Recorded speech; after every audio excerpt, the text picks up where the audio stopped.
ఓటుని తెచ్చుకోగలుగుతుంది అన్నది వైఎస్ఆర్ కాంగ్రెస్ భవితవ్యాన్ని కూడా తేల్చే అంశం. ఎస్ సేమ్ కాంగ్రెస్ పార్టీలో ఇంకొక కీలకమైన ముఖ్యమైన మాట సార్, తెలంగాణ విషయానికి వస్తే కాంగ్రెస్ పార్టీ మొన్న ఒక 2 ఎమ్మెల్యేలను అధికారికంగా ప్రకటించకపోయినా రెండు పేరు లీకులు ఇచ్చింది, అద్దంకి దయాకర్, బల్మూరు వెంకటని.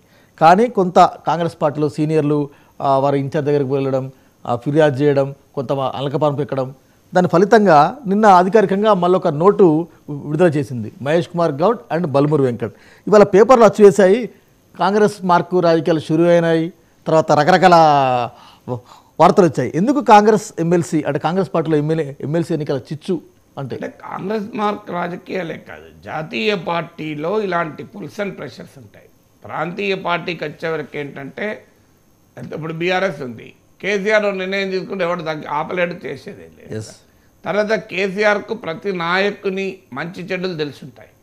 ఎందుకంటే ప్రతి నాయకునికి ఎవరికి ఏది ఇస్తే తనకు రాజకీయంగా ప్రయోజనకరంగా ఉంటుందో కేసీఆర్కు ప్రత్యక్షంగా అవగాహన ఉంటుంది. తర్వాత కేసీఆర్ నిర్ణయాన్ని మార్చలేమన్న సంగతి కిందలో కూడా తెలుసుంటుంది. అసలు ఆయన ఒక అభిప్రాయానికి వస్తే దానికి భిన్నమైన అభిప్రాయానికి పోయి చెప్పి ఆయనను మార్పించేటువంటి సాహసం చేసే వాళ్ళు ఆ పార్టీలో ఎంతమంది ఉంటారు? నా అంచనా కేటీఆర్ కూడా చేయడు. సో అందువల్ల ఆ ప్రాంతీయ పార్టీలో డిసిషన్ మేకింగ్ ప్రాసెస్ ఒక రకంగా ఉంటుంది, జాతీయ పార్టీలో ఒక రకంగా ఉంటుంది. నాకు చెప్పండి, ఇప్పటికీ బీజేపీ శాసనసభా పక్షం అయితే ఎవరు? సో మరి దీన్ని ఏమందాం, బీజేపీ మార్క్ రాజకీయం అందామా?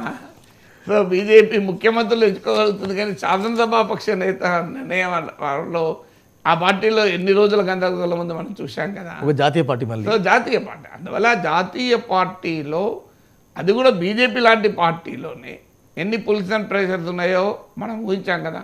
బండి సంజయ్ ప్రజా సంగ్రామ యాత్ర చేస్తున్న సమయంలో బీజేపీ బండి సంజయ్ నాయకత్వంలో దుబ్బాక, హుజురాబాద్, జిహెచ్ఎంసీ గెలిచాక అసలు మేమే ప్రత్యామ్నాయం ఊపున్న సమయంలో సడన్గా ఆయన మారుస్తారని వాడు ఊహించాడని చెప్పండి.